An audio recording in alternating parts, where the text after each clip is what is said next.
Bien, y bueno, antes de la música ya está en línea Marcelo Hacklander, representante del sector de la producción del Instituto Nacional de la Yerba Mate, y recién comentábamos la cuestión, ¿no? Un tema que es, no sé si recurrente, pero que por lo menos nos ha tocado a nosotros de este lado del mostrador ver muchas veces, la forma en la que empieza a comportarse el sector de la industria en determinados momentos, ¿no? Y esta actitud del pago con cheques diferidos, 30, 60, 90 días, que se ha denunciado, apareció este tema en varios medios, bueno, es una práctica en la que en algún momento llegó incluso a intervenir a la propia provincia de Misiones, al gobierno provincial. Marcelo, ¿cómo le va? ¿Cómo está usted? Muy buenos días. Sí, muy buenos días, ¿qué tal? ¿Cómo va? Bueno, podemos contar esta historia más o menos desde el principio, digamos, porque la idea parecería ser, los molinos están bastante estoqueados, han acumulado bastante reserva, y empiezan a presionar sobre los secaderos, y aquí aparecen los secaderos con poca espalda financiera. ¿Esto cómo repercute en el productor, concretamente, en el que tiene que vender su hoja?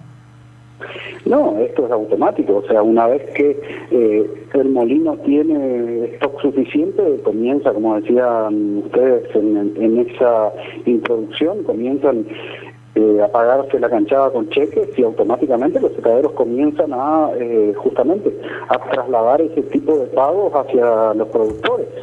Y bueno, o sea, todos sabemos el nivel de inflación que tenemos últimamente y eso afecta muchísimo a las economías de los pequeños productores, pequeños y medianos productores, ya que todo justamente ahora comienza la inversión mayor justamente en la yerba, que es esta época de primavera-verano, donde se tienen que hacer todos los mantenimientos, los trabajos culturales y demás, la aplicación de abonos o fertilizantes, y eso encarece muchísimo nuestro costo y bueno, o sea, hoy se nos complica muchísimo estar hablando de cobros en cheque. ¿Hay cosecha todavía? ¿Se está cosechando? Sí, la cosecha está full todavía porque comenzó tarde. Este año fue muy tarde el comienzo por el tema de la seca y bueno, o sea, se está extendiendo, o sea, los últimos meses que, o sea, en realidad ahora nos queda solamente septiembre, hasta fines de septiembre, donde termina la cosecha, hasta el 1 de diciembre, donde comenzará de nuevo. Claro. Y ahí aparece la otra cuestión, digamos, si esto que describíamos al principio, los molinos tienen stock, también tendrán menos intención de compra. ¿Esto tira para abajo los precios? Exactamente, ese es el problema que siempre se tiene y bueno, o sea, como nosotros hicimos y por ahí salió en algún medio, hicimos la convocatoria de las asociaciones para charlar justamente de este tema y tratar de consensuar una salida a este problema que es cíclico y todos lo sabemos.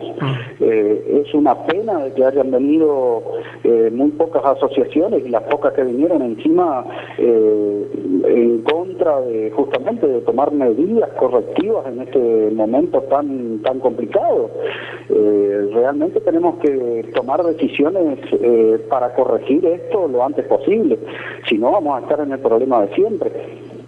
¿Y por qué se manifiesta? Es interesante esto que usted plantea. ¿Por qué aparecen asociaciones que no quieren tomar medidas? ¿Porque esto perjudicaría su relación con los molinos?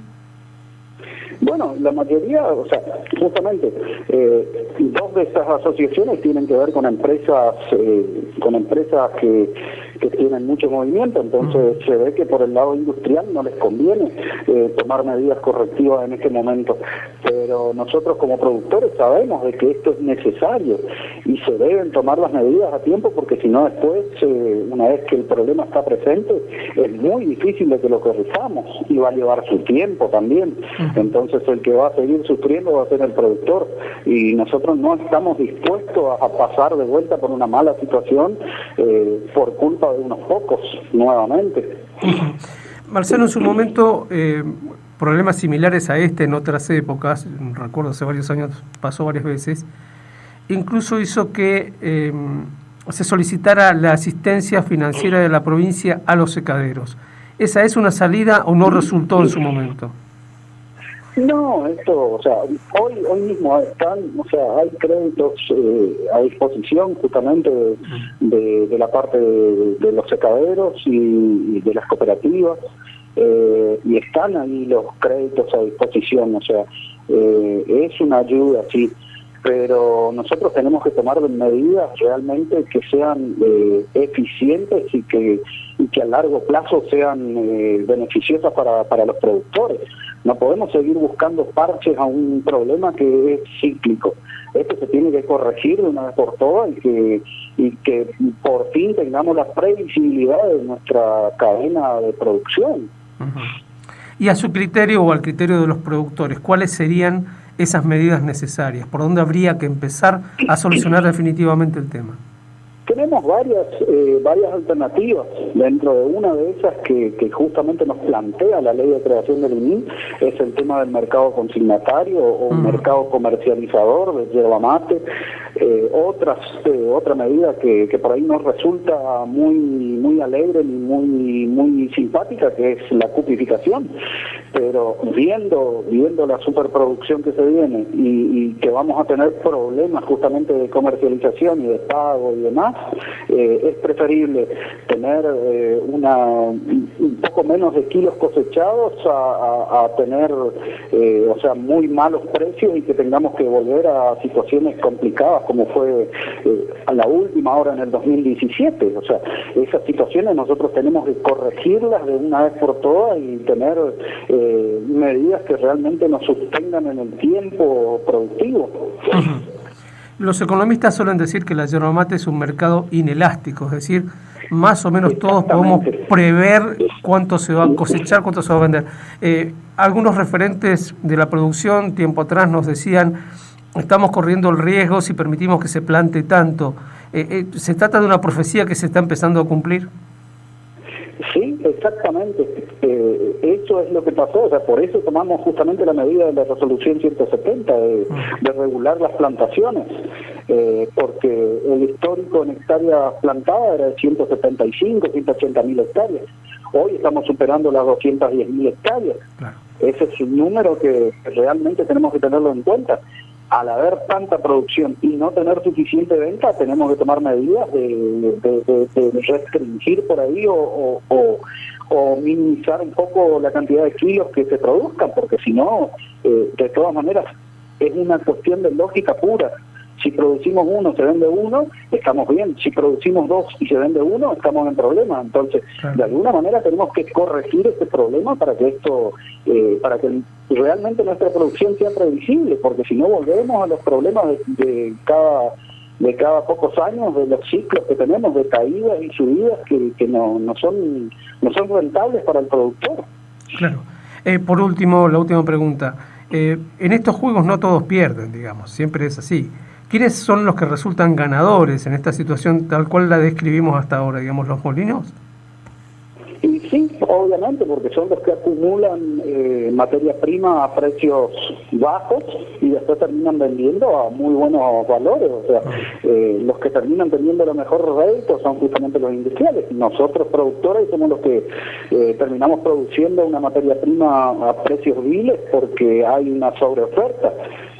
Lastimosamente es la guerra de la oferta y la demanda, y no es como planteaban en algún momento parte de los industriales que decían que nosotros somos los avaros y demás, que nosotros queremos precios altísimos para la materia prima y que nos dejamos, no repartimos las tortas. Eso es mentira totalmente, y aparte nosotros no somos los que fijamos los precios, sino ahora se nota, o sea, que si nosotros fijaríamos precios no estaríamos en esta pendiente en descenso que nos va a llevar a un problema gravísimo de ingresos para los productores. Por último, ¿habrá una nueva convocatoria a las asociaciones para intentar seguir discutiendo este tema? Sí, sin duda. Nosotros volveremos a insistir y somos conscientes de que tenemos que ponernos de acuerdo y consensuar una salida urgente a esta situación, porque si no vamos a estar en un problema gravísimo. Realmente hay que ser conscientes de esto. Esto no es joda, o sea, más pronto que tarde tenemos que tomar medidas, porque si no vamos a estar en una situación muy conflictiva dentro de poco. Marcelo, como siempre, le agradecemos enormemente la atención que nos ha brindado. No, muchísimas gracias a ustedes. Hasta luego. Hasta luego. Charlábamos con Marcelo Hacklander, él es representante del sector productivo en el directorio del Instituto Nacional de la Yerba Mate. Y yo recuerdo una charla que teníamos en esta radio con el dirigente de APAM, Hugo Sand, hace de esto ya casi 2 años. Y él planteaba con lujo de detalles esta situación como una situación previsible, ¿no? Incluso reclamaba, antes de que esta resolución que mencionaba Hacklander recién se produjera por parte del INIM, algún tipo de decisión que limitara un verdadero carnaval de plantaciones que estaban haciéndose, ¿no? Me acuerdo que en esa nota San hablaba de las ventas extraordinarias de los viveros, que es el primer indicador que uno puede tener de que está habiendo una plantación superlativa, de nuevos plantines de yerba mate. E incluso la aparición de actores que nada tenían que ver con el sector, gente que en su vida había estado cerca de un yerbal y que ahora aparecía comprando plantines y tierra para sembrar yerba mate, ¿no? Se mencionaba incluso el nombre de un tenista en aquel entonces como gente que estaba haciendo ese tipo de inversiones, dado el precio que el paquete de yerba mate tenía en góndola, ¿no? Bueno, acá están las consecuencias, tal cual lo había previsto Sand en aquella charla que teníamos. Ahora empieza a ver el problema de la sobreoferta, que es además un problema cíclico, como describía con mucha precisión Hacklander, y empiezan a aparecer los cheques voladores, ¿no? Los cheques de 30, 60, 90 días, cheques postdatados, con una inflación monstruosa como la que tenemos en la Argentina. Esto para quien recibe el cheque es un dolor de cabeza, porque si, por ejemplo, necesita el dinero, tiene que meterlo en el mercado financiero llamado el mercado de los descuentos de cheques. El que recibe el cheque lo toma, pero no te da el valor nominal del cheque, te da una diferencia. Siempre a su favor, obviamente, ¿no? Tomando nota de que tendrá que esperar tanto tiempo para poder cobrar el cheque, que en ese tiempo ese cheque va a perder una determinada cantidad de valor, un porcentaje determinado, y te da además tiene que tener una ganancia para él, porque ese es un negocio. Entonces, del cheque de 100 pesos, con suerte quizás recibas 70. Entonces, todo se desploma, digamos, en la cadena, ¿no? Porque negociar el precio siempre es difícil, se negocia con un margen más bien escaso, entonces cobrar es cobrar a pérdida. Así funciona esto. Bueno, los beneficiados siempre los mismos, ¿no? Esto es el otro punto que hay que prestarle atención a esta cuestión.